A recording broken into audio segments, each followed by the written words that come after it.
선택하심이 은혜입니다. 이는 다윗의 마지막 말이라.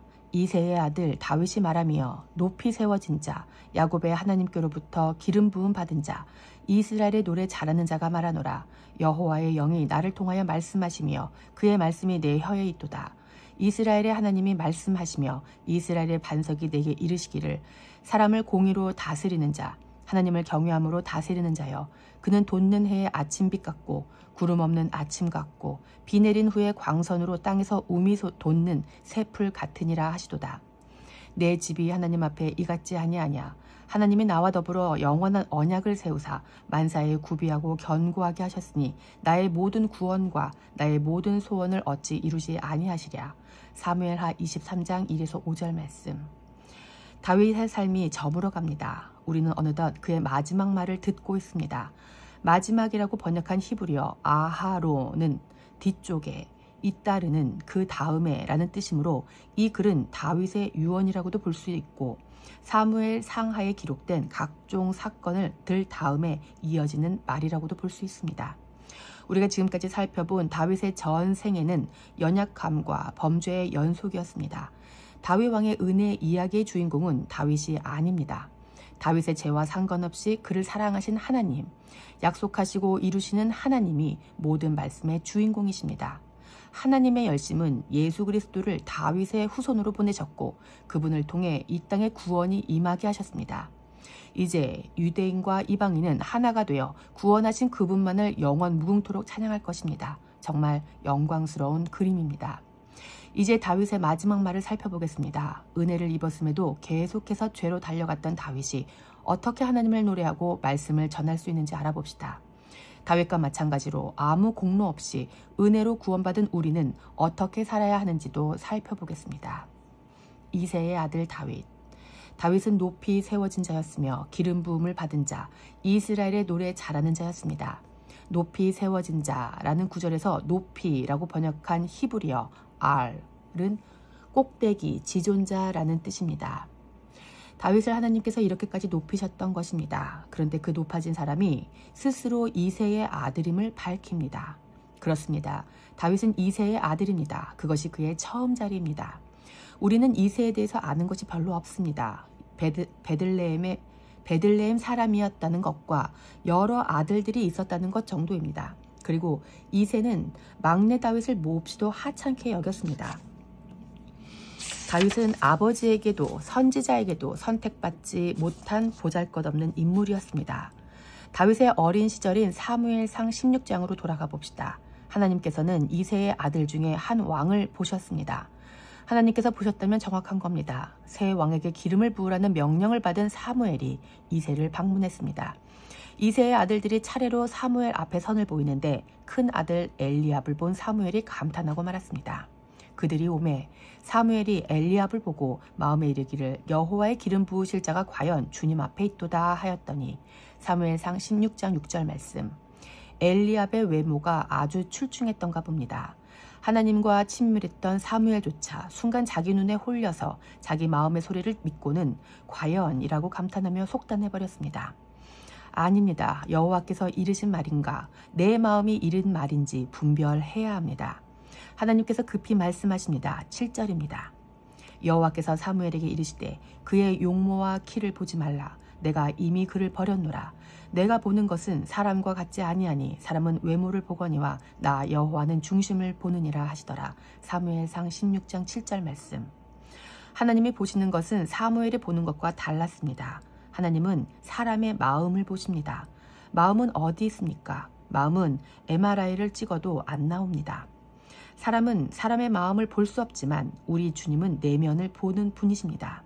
사무엘도 실수하는데 우리라고 실수하지 않겠습니까? 내 눈에 좋아 보이는 사람, 내 마음에 드는 종교 지도자 믿지 마시고 살아계신 주님만 믿으시기 바랍니다. 이후로 이새의 아들들이 다 나왔지만 여호와의 기름 부으실 자는 거기 없었습니다. 7명 모두 하나님께서 선택하지 않으셨습니다. 이새도 당황하고 사무엘도 당황했습니다. 그래서 두 사람이 이야기합니다.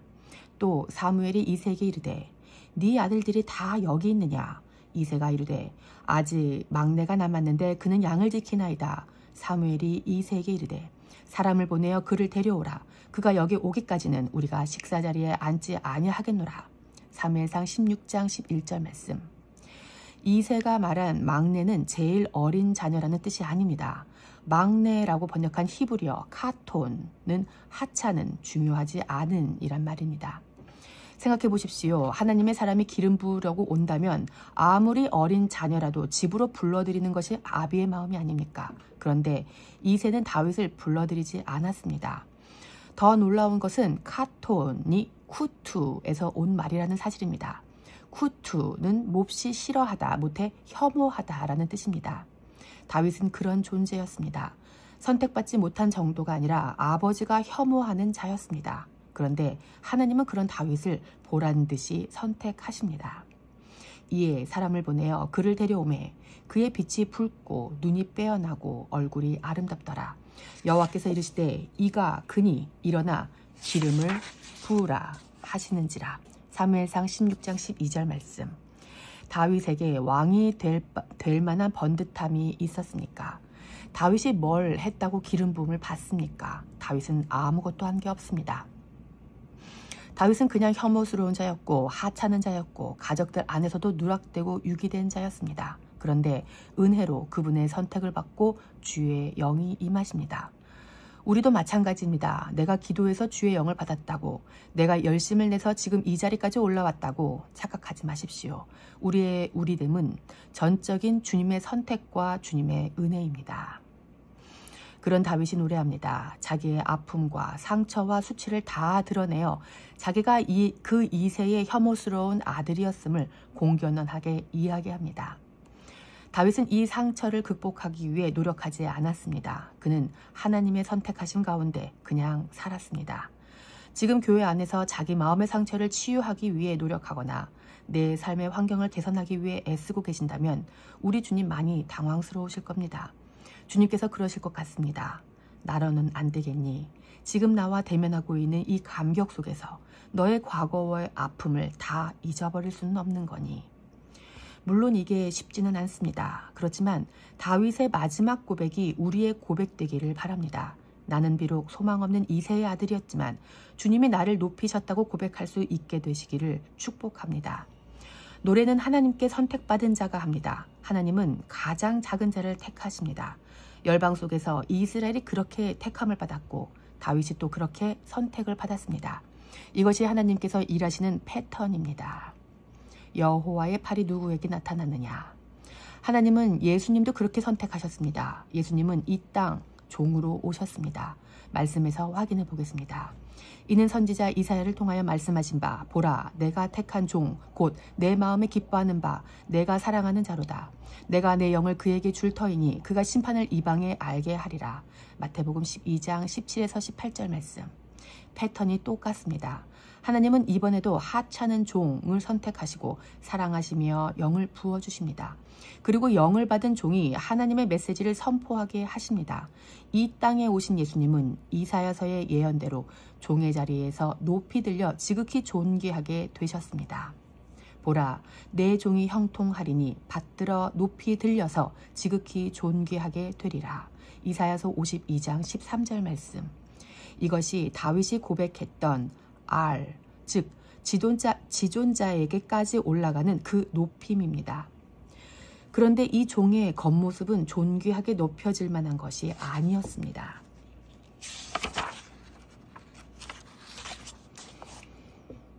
전에는 그의 모양이 타인보다 상하였고 그의 모습이 사람들보다 상하였으므로 많은 사람이 그에 대하여 놀랐거니와 그가 나라들을 놀라게 할 것이며 왕들은 그로 말미암아 그들의 입을 봉하리니 이는 그들이 아직 그들에게 전파되지 아니한 것을 볼 것이요 아직 듣지 못한 것을 깨달을 것임이라. 이사야 52장 14에서 15절 말씀. 사람들이 보기에 그 종은 완전히 잘못되어 있었습니다. 그렇게 망가지고 파괴되고 유기되어 혐오스러운 모습을 한 소망 없는 자가 왕으로 높이 올려지는 일은 일어날 수 없는 일입니다. 그런데 그 일이 일어난다는 것입니다. 우리가 전한 것을 누가 믿었느냐? 여호와의 팔이 누구에게 나타났느냐? 이사야서 53장 1절 말씀. 하나님이 친히 이 일을 이루시겠다고 선언하셨지만 인간들은 믿지 않았습니다. 예수님의 모습에는 왕이 될 만한 무언가가 없었습니다. 예수님의 비주얼은 사랑스럽지 않았습니다. 오히려 혐오스러운 것들로만 채워져 있었습니다. 그는 주 앞에서 자라나기를 연한 순 같고 마른 땅에서 나온 뿌리 같아서 고운 모양도 없고 풍채도 없은즉 우리가 보기에는 흠모할 만한 아름다운 것이 없도다. 그는 멸시를 받아 사람들에게 버림받았으며 간고를 많이 겪었으며 질고를 아는 자라. 마치 사람들이 그에게서 얼굴을 가리는 것 같이 멸시를 당하였고 우리도 그를 귀히 여기지 아니하였도다. 이사야서 53장 2에서 3절 말씀. 실제로 복음서에는 예수님의 표적을 행하시고 말씀을 선포하셔도 그를 믿지 않았던 무리들과 제자들의 모습이 가득 적혀 있습니다. 그러니 우리가 예수님을 믿고 구원받는다는 말은 좀 더 깊이 이해해야 되는 말입니다. 사무엘도 하나님이 보신 그 왕을 볼 수가 없었습니다. 그런데 우리가 어떻게 누가 메시아인지 알아보고 판단해서 그분을 믿고 구원받을 수 있겠습니까? 구원은 나로부터 말미암지 않습니다. 구원은 철저하게 하나님의 은혜와 선택으로 받습니다. 모든 것은 하나님으로부터 말미암습니다. 사도 바울의 증언도 확인해 보십시다. 로마서 10장입니다. 그러나 그들이 다 복음을 순종하지 아니하였도다. 이사야가 이르되 주여 우리가 전한 것을 누가 믿었나이까 하였으니 로마서 10장 16절 말씀. 아무도 복음을 순종하지 않습니다. 인간들은 자기 눈에 보이는 것으로는 믿을 수가 없습니다. 그런데도 전하는 사람은 계속해서 그리스도를 전합니다. 그러면 하나님의 때에 하나님께서 역사하십니다. 내가 전해서 상대가 반응에 돌아오는 것이 아니라 하나님의 역사하심 가운데 선택이 있고 은혜가 임하여 돌아오는 것입니다. 이것이 복음입니다. 인간의 공로는 설 자리가 없습니다. 다윗이 만약 자기의 어떠함 때문에 왕이 되었다면 자기의 마지막 말을 주님을 찬양하는 데 쓰겠습니까? 절대 아닙니다. 그랬다면 다윗은 자기 자서전을 썼을 것입니다. 다윗은 잠언을 안 썼습니다. 오직 시편으로 하나님을 찬양했을 뿐입니다. 여러분은 자서전과 잠언과 시편 중 무엇을 쓰고 싶으십니까? 제 책은 모두 시편입니다. 하나님께서 행하신 위대한 일에 대한 선포와 찬양입니다. 혐오스러운 저를 하나님이 선택하셔서 염치 없이 이 자리까지 오게 하셨기에 그 하나님만 찬양하는 것이 이것이 복된 삶입니다. 선택받은 자의 기도. 여호와의 능력, 여호와의 팔이 핏덩이, 소망 없는 뿌리, 고운 모양도 없고 풍채도 없어 흠모할 것이 없는 자에게 임하여 역사하심을 알았습니다. 그런데 오늘 우리는 뭘 추구하고 기도하고 있습니까? 하나님, 나 더 장성하게 해주세요. 나 무시당하기 싫어요. 더 위엄있고 명예롭고 풍채 좋게 해주세요. 남들 보기에 부끄럽지 않은 모습으로 성공한 자로 살아가게 해주세요. 버림받지 않게 해주세요. 고통과 슬픔과 괴로움, 재난과 병과 근심을 없애주세요. 혹시 이렇게 기도하고 있다면 여호와의 능력이 들어올 자리는 없습니다. 이런 높고 강한 것은 하나님께서 부어주시면 은혜로 받는 것이지 내가 얻으려고 애쓰는 게 아닙니다. 내 약점을 붙잡고 허송세월하지 마시고 그냥 하루하루의 삶을 충실하게 살아가시기 바랍니다. 형들 다 불려가도 나는 그냥 비천하게 양치고 있다가 왕으로 선택받아서 그 은혜를 베푸신 주님을 찬양하시는 삶이 복된 삶입니다. 자기가 애써서 정상에 올라온 사람은 추락을 두려워하며 살지만 다윗처럼 은혜로 선택받은 사람은 그 신실하신 주님을 찬양합니다. 이 자유를 누리시기를 축복합니다.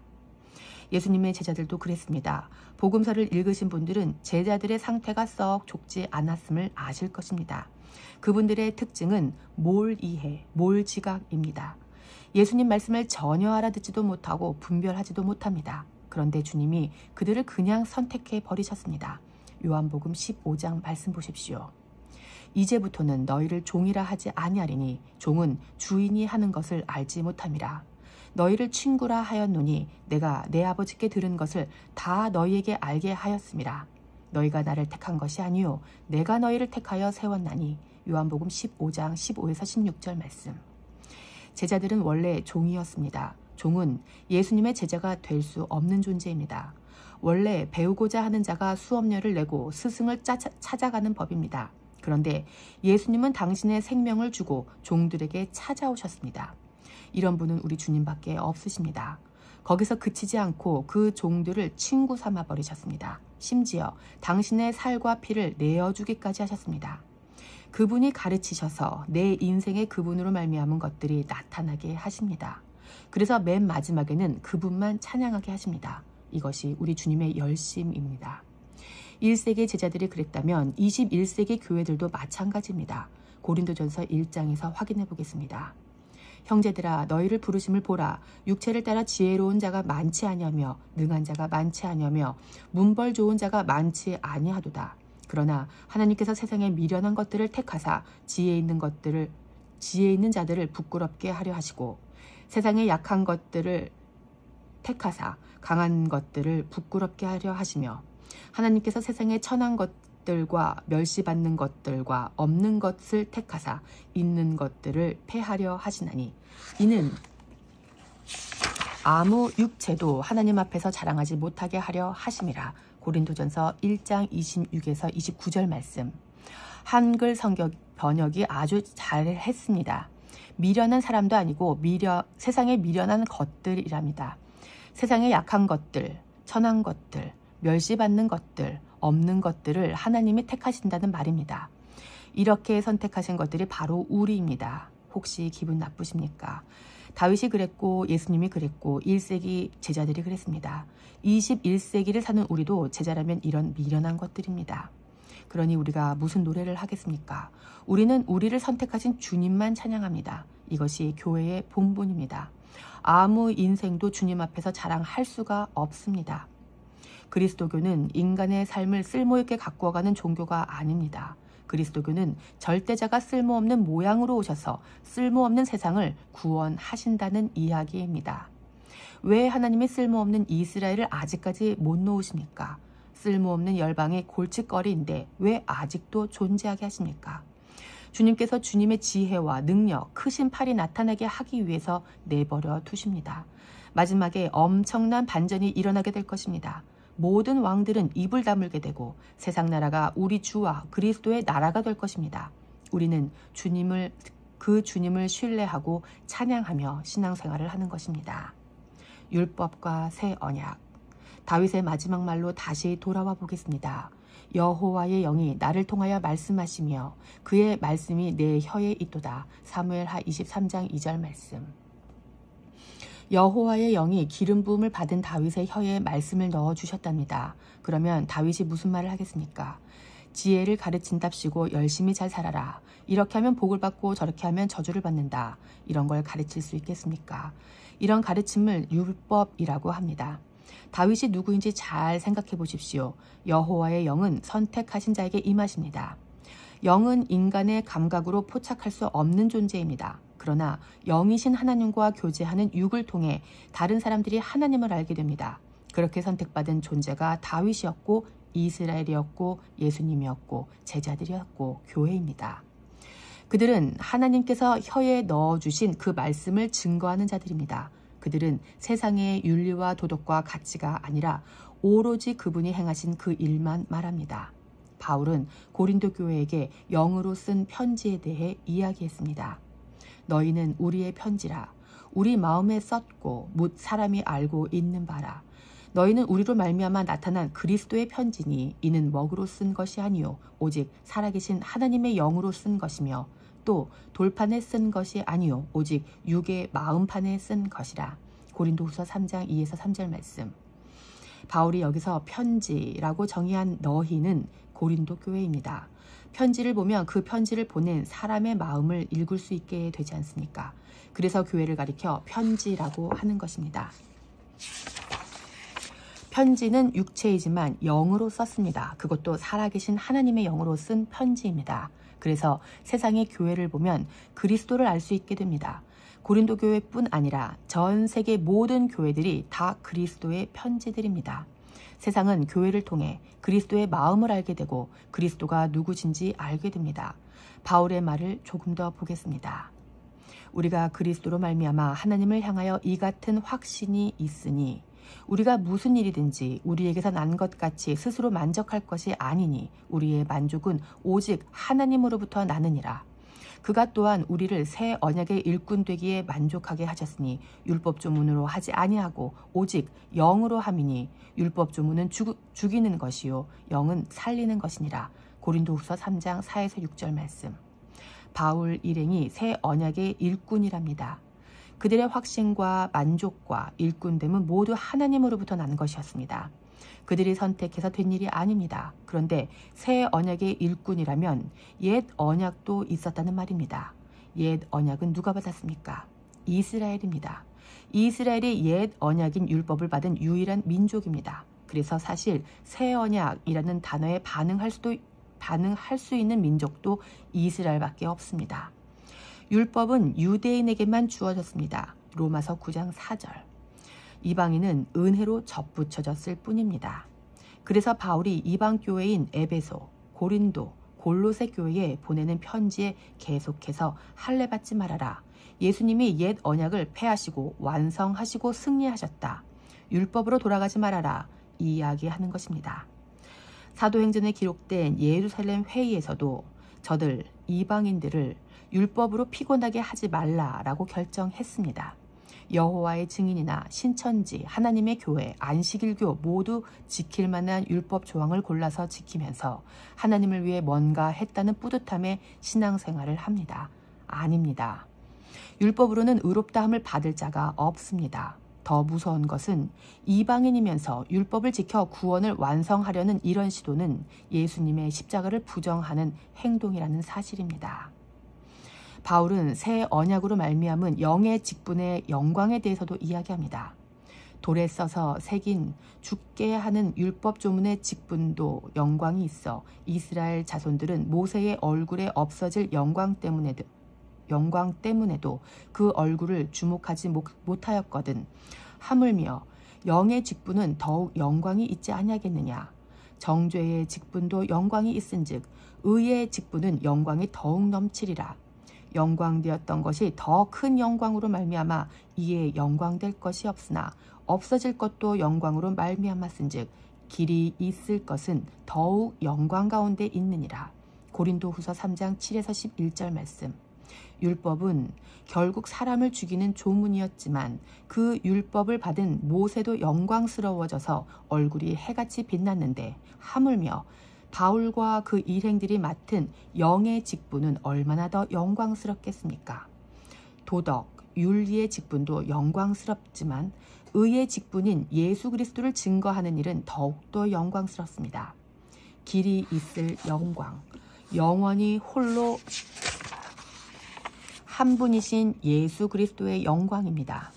그 영원한 영광을 증거하는 일에 택함을 받고 영의 말씀을 받았기에 사도 바울의 자존감이 높은 것입니다. 교회의 자존감은 예수 그리스도로부터 옵니다. 우리가 이 세상에서 조금 혐오를 당해도 괜찮습니다. 이 영광스러운 영의 직분에 대해 바울의 말을 좀 더 들어봅시다. 우리가 이 같은 소망이 있으므로 담대히 말하노니 우리는 모세가 이스라엘 자손들에게 장차 없어질 것에 결국을 주목하지 못하게 하려고 수건을 그 얼굴에 쓴 것 같이 아니하노라. 그러나 그들의 마음이 완고하여 오늘까지도 구약을 읽을 때에 그 수건이 벗겨지지 아니하고 있으니 그 수건은 그리스도 안에서 없어질 것이라. 오늘까지 모세의 글을 읽을 때에 수건이 그 마음을 덮었도다. 그러나 언제든지 주께로 돌아가면 그 수건이 벗겨지리라. 고린도후서 3장 12에서 16절 말씀. 모세는 장차 없어질 것, 즉 율법의 영광에 주목하지 못하도록 수건으로 얼굴을 가렸지만 바울은 모세와 달리 수건을 벗기겠다고 이야기합니다. 지금 바울은 수건을 벗은 상태로 담대하게 그리스도를 증거하고 있습니다. 너희가 성경에서 영생을 얻는 줄 생각하고 성경을 연구하거니와 이 성경이 곧 내게 대하여 증언하는 것이니라. 요한복음 5장 39절 말씀. 성경은 예수님에 대한 증언입니다. 수건이 벗겨진 사람은 모세오경도, 시편도, 선지사도도 모두 그리스도로 읽습니다. 예수님도 사도들도 모두 구약 성경을 가지고 유대인들에게 예수가 그리스도임을 증거했습니다. 성경을 율법으로 읽으면 다 죽습니다. 오늘날 교회도 똑같습니다. 구약 성경을 가지고 그리스도를 증거할 때 그 이야기를 듣는 사람들은 살아나게 될 것입니다. 내 상처, 내 핸디캡, 내 상황 이런 거 극복하라고 허송세월하지 않고 그리스도를 증거하며 살아난단 말입니다. 그리스도께로 돌아가야 합니다. 그래야 수건이 벗겨집니다. 다윗이 기름 부음을 받고 하나님의 말씀이 혀에 들어왔습니다. 그래서 다윗은 그리스도를 증거합니다. 우리가 지금 다윗을 통해 그리스도의 이야기를 듣는 이유입니다. 모세를 통해서도 구약 성경 어디를 보더라도 하나님의 선택을 받은 자들의 말을 통해 그리스도를 보게 됩니다. 주는 영이시니 주의 영이 계신 곳에는 자유가 있느니라. 우리가 다 수건을 벗은 얼굴로 거울을 보는 것 같이 주의 영광을 보매 그와 같은 형상으로 변화하여 영광에서 영광에 이르니 곧 주의 영으로 말미암음이니라. 고린도후서 3장 17에서 18절 말씀. 삼위일체가 이 말씀에 다 있습니다. 살리는 것은 영이라고 했습니다. 살아나려면 그리스도가 오셔야 합니다. 주가 그리스도시요 살아계신 하나님의 아들이십니다. 그런데 그분이 영으로 다시 오셨습니다. 율법 조문이 있는 곳에는 정죄밖에 없었지만 그 주의 영이 계신 곳에는 자유가 있습니다. 교회에는 자유가 있어야 하는데 그 자유가 있기 전에 주의 영이 있어야 하고 그러려면 그리스도가 계셔야 됩니다. 수건이 벗겨져야 된다는 이야기입니다. 우리가 어떻게 영광에서 영광에 이르게 됩니까? 우리의 어떠함이 아닙니다. 율법을 지켜서 이르는 영광이 아닙니다. 이 영광은 세상과는 다른 영광입니다. 다윗은 이 영광스러움을 다 누렸습니다. 우리 주님이 이 영광스러움을 다 누리셨습니다. 신약 성경에 기록된 1세기 교회들도 이 영광을 다 누렸습니다. 이 영광을 누리는 사람에게 선행되어야 할 것이 무엇입니까? 하나님의 선택하심, 하나님의 먼저 찾아오심, 기름 부어주심, 그리고 그 영을 부어주심이 먼저입니다. 예수 그리스도께서 하찮은 자로 이 땅에 종으로 오셔서 높임을 받으시고 이 일을 이루셨습니다. 구약시대에 소수의 사람에게만 부어졌던 그 영이 이제 만민에게 부어지게 될 것입니다. 교회는 이미 이 영을 받은 사람들의 모임입니다.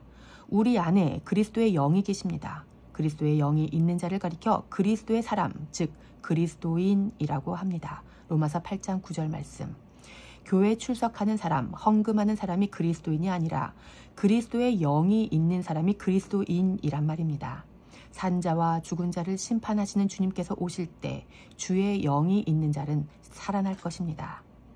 예수님이 그리스도십니다. 우리 시대에도 동일하게 하나님은 미련한 것, 하찮은 것, 천한 것, 없는 것들을 택하여 주의 영을 부어주십니다. 저는 그 사람들이 그리스도인이라고 말씀드렸습니다. 그러면 우리는 무엇을 증거해야 되겠습니까? 예수님 믿고 천국 가라는 권면이 전부가 아닙니다.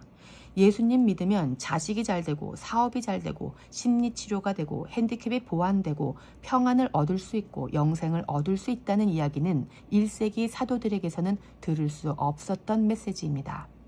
그분의 영이 부어진 그들의 메시지는 모두 똑같았습니다.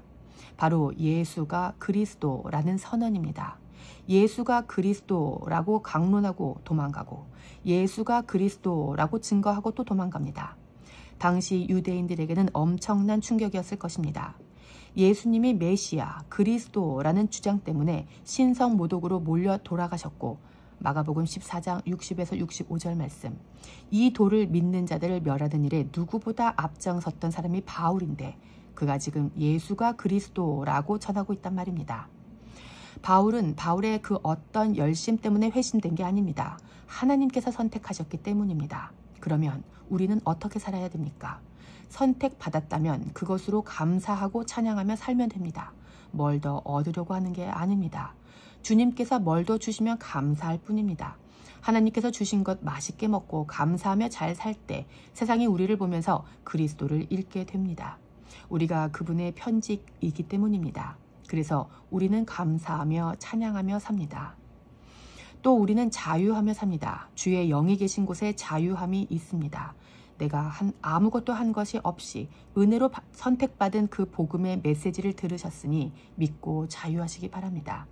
그리고 새 언약의 일꾼으로 쓰임받아 다른 사람을 자유케 하는 일에 쓰임받으시며 사시기 바랍니다. 이것이 교회의 역할입니다.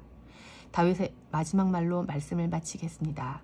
이스라엘의 하나님이 말씀하시며 이스라엘의 반석이 내게 이르시기를 사람을 공의로 다스리는 자 하나님을 경외함으로 다스리는 자여 그는 돋는 해의 아침빛 같고 구름 없는 아침 같고 비 내린 후에 광선으로 땅에 우미 돋는 새 풀 같으니라 하시도다. 내 집이 하나님 앞에 이같지 아니하냐. 사무엘하 23장 3에서 5절 말씀. 이 말씀을 그냥 읽으면 다윗이 선택받을 자격이 있는 근사한 사람이었다고 착각할 수도 있습니다. 그런데 아닙니다. 원어 성경에서는 5절이 키, 로, 캔으로 시작됩니다. 그와 같지 아니할지라도 라는 뜻입니다. 킹 제임스 버전 성경이 잘 번역했습니다. Although my house be not so with God. 사무엘상 23점 5절 말씀. 그러니까 이 말은 다윗의 신앙 고백입니다. 풀어서 번역해보면 이런 말입니다. 내가 3절과 4절에 노래한 것 같이 완전하지 않을지라도 하나님께서 나와 더불어 영원한 언약을 세우사 만사에 구비하고 견고하게 하셨으니 나의 모든 구원과 나의 모든 소원을 어찌 이루지 아니하시랴. 은혜로 선택받은 사람만 찬양할 수 있는 찬양입니다. 내가 잘 살아내지 못했다 할지라도 하나님께서 은혜로 약속을 주시고 이루어 나가실 것입니다. 하나님께서 다윗을 세우셨습니다. 그리고 만사를 구비하셨고 정돈하셨고 배치하셨고 정리하셨고 견고하게 지키셨습니다. 나의 모든 구원과 나의 모든 소원은 그분의 열심으로 이루십니다. 정말 자유하지 않습니까? 나의 실패가 나를 실패케 할 수 없습니다. 내가 실패하더라도 하나님은 그 실패를 통해서 선하게 인도하실 것입니다. 그래서 나는 그냥 약한 모습으로 살아도 됩니다. 약함을 부추기는 말로 오해하지 마시기를 바랍니다. 부추기지 않아도 우리는 이미 약한 자들입니다. 다윗은 이 멋진 마지막 말로 삶을 마치지 못하고 이어지는 사무엘하 24장에서 또 엄청난 죄를 짓습니다. 왜 그의 인생이 이렇게 마감되어야 합니까? 좀 더 근사하게 마감되면 안 됩니까? 아닙니다. 오히려 그의 약함에 우리의 소망이 있습니다. 그래야 주님만 영광을 받으십니다. 여러분 감사하고 찬양하며 삽시다. 이미 영원한 언약을 세우시고 만사를 구비하시고 견고케 하신 그 하나님의 약속을 신뢰하시기 바랍니다. 지금의 자리에서 주님이 주신 자유를 누리며 감사와 찬양이 가득한 삶을 살고 또 그리스도를 증거함으로 누군가를 자유케 하는 삶을 사시기를 축복합니다.